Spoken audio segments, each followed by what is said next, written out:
Conseil communautaire mouvementé ce jeudi soir, une séance perturbée par un collectif d'associations de citoyens et d'élus de gauche qui s'est constitué pour dire non aux coupes budgétaires décidées par la communauté d'agglomération de Saint-Quentin en Yvelines. Des décisions prises tout récemment et qui sonnent le glas pour plusieurs structures, comme la Maison de la Poésie à Guyancourt qui va fermer ses portes. Je ressens un mélange de colère, de tristesse et puis de dégoût. On ferme une des rares maisons de la poésie en France, qui est le siège de la Fédération européenne des maisons de poésie, c'est pas rien. Il y a quand même chaque année 3500 personnes qui participent aux activités de la poésie, de la maison de la poésie, y compris avec le conseil général des Yvelines, le conseil maintenant départemental. Et oui, il y a 13 ans que ça existe, pourquoi ça va boucher d'un seul coup? Bon, c'est bien, il faut faire des économies, mais enfin bon, c'est toujours pareil, quoi. C'est toujours la culture à moyen, on commence par la culture et puis après on finit où? À Magny-les-Hameaux, la maison de l'environnement va également fermer. Tout a été caché jusqu'au dernier moment en nous mettant totalement de côté. Quand je dis nous, c'est les élus de 4 des 7 communes quand même. Alors on nous promet que la maison de l'environnement, la thématique de l'environnement va être reprise dans les différentes médiathèques, etc. Aujourd'hui, qui connaît un projet là-dessus? Personne. Du côté de la majorité, on évoque des économies à faire et une volonté de se recentrer sur les principales missions de l'agglomération. Les actions de poésie et de sciences seront reprises par le réseau des médiathèques.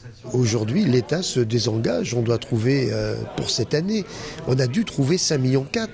On n'est pas là pour sacrifier quelque chose, au contraire, on essaie de garder ce qui est de la compétence de l'intercommunalité et non pas venir abonder des programmes sur des communes, que chacun s'assume.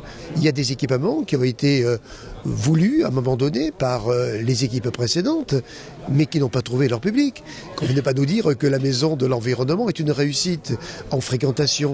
Si, les sujets abordés, oui. Le sujet scientifique, oui. Donc c'est pour ça que nous souhaitons le garder et le réintroduire aujourd'hui dans le réseau des médiathèques pour que tout le monde puisse en profiter. La maison de la poésie, c'est pareil. Je veux dire, bon, c'est un bien grand nom pour 3000 visites. Outre la maison de la poésie et celle de l'environnement, les salles culturelles connaissent également une baisse des dotations versées par la Casqui. C'est le cas de la Meurise et du Grenier à Sel qui perdent 170 000 €. L'année prochaine, on nous annonce une diminution supplémentaire de moins 33%, ce qui fait que c'est notre budget artistique de la saison entière.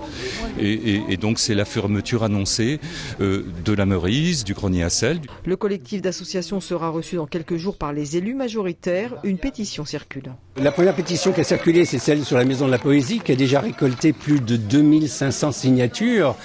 Et la dernière pétition sur demandant la réunion avec le maire a reçu en l'espace de 4 jours plus de 1000 signatures. Donc on est assez confiant. Maintenant, tout reste à faire et à bâtir. Les dates de fermeture de la maison de la poésie et de l'environnement ne sont pas encore connues. Cela pourrait intervenir à la rentrée. Autre changement, le musée de la ville va intégrer la médiathèque du Canal à Montigny une fois les travaux de rénovation terminés. Le collectif nouvellement créé promet d'autres actions à venir.